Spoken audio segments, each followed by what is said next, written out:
వైఎస్ఆర్సీపీకి పనిచేసిన ఐపాక్ ఉద్యోగులకి జీతాలు కూడా ఇవ్వడం లేదట.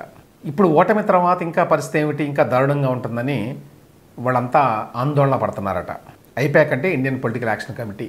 వీళ్ళు 2017 నుంచి జగన్మోహన్ రెడ్డికి ఆయన పార్టీ వైఎస్ఆర్సీపీకి పనిచేస్తున్నారు. ఐపాక్ డైరెక్టర్ ఇప్పుడు రిషి రాజ్ సింగ్. ఇతని పెళ్లికి ఢిల్లీ కూడా వెళ్ళాడు జగన్మోహన్ రెడ్డి అప్పట్లో. 2019లో భారీ మెజారిటీ తోటి జగన్మోహన్ రెడ్డి గెలిచాడు. సహజంగానే ఆ క్రెడిట్లో కొంత భాగం ఐపాక్కి వెళ్తుంది.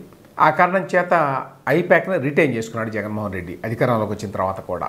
అయితే అధికారంలోకి వచ్చిన తర్వాత ఐపాక్కి పేమెంట్లని దాదాపుగా గవర్నమెంట్ నుంచే వెళ్ళినాయి అనేది ఒక ఆరోపణ. ఏ రకంగానంటే ఐపాక్లో పనిచేసే వాళ్ళంతా ఎక్కువ మంది ప్రభుత్వంలో ఉద్యోగులుగా పెట్టుకున్నారు. వాళ్ళని పెట్టుకొని రకరకాల హోదాల్లో వాళ్ళకి జీతాలు ఇచ్చారు అనేది ఒకటి. రెండవది, ఈ వాలంటీర్ సిస్టమ్ ఏదైతే ఉందో వాళ్ళ మీద సూపర్వైజ్ చేయడానికి ఫీల్డ్ ఆపరేటింగ్ ఏజెన్సీలు కొన్ని పెట్టారు. రామ్ ఇన్ఫో అని ఇట్లాంటివి. ఒక రామ్ ఇన్ఫో అనే కంపెనీకే 68 కోట్లు ఏడాదికి ఇచ్చారు కాంట్రాక్టు గవర్నమెంట్. ఈ డబ్బంతా కూడా ఇండైరెక్ట్గా ఐపాక్కే వెళ్తోంది. ఇన్ఫ్యాక్ట్ ఆ ఫీల్డ్ ఆపరేటింగ్ ఏజెన్సీల్లో పనిచేసే వాళ్ళంతా కూడా ఐపాక్ ఎంప్లాయీసే అనేటువంటి మాట కూడా ఉంది. సో తద్వారా జగన్మోహన్ రెడ్డి ఏం చేశాడంటే ఐపాక్ ఇచ్చేటువంటి డబ్బు పరోక్షంగా గవర్నమెంట్ ద్వారానే ఇప్పించాడని, సొంత జేబులోంచి పెట్టకుండా. మొదటిసారి వాళ్ళు పనిచేసినప్పుడు 350 కోట్లు ఇచ్చారు అని చెప్తారు 2018 ఎన్నికల వరకు. ఆ తర్వాత కూడా బహుశా అంతే అమౌంట్ ఉండవచ్చు. అంటే ఈ గత 5 సంవత్సరాలుగా పనిచేస్తున్నారు. ఈ గత 5 సంవత్సరాలుగా పనిచేసిన దానికి 300 నుంచి 400 కోట్ల రూపాయలు ఐపాక్ ఖర్చు అయి ఉంటుంది.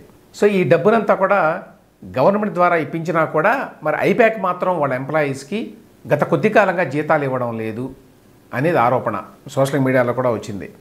వాళ్ళు 30% జీతం ఇవ్వకుండా అట్టి పెట్టుకొని సంవత్సరం తర్వాత ఇస్తామని చెప్పి అది కూడా ఇవ్వలేదు 2 సంవత్సరాల నుంచి.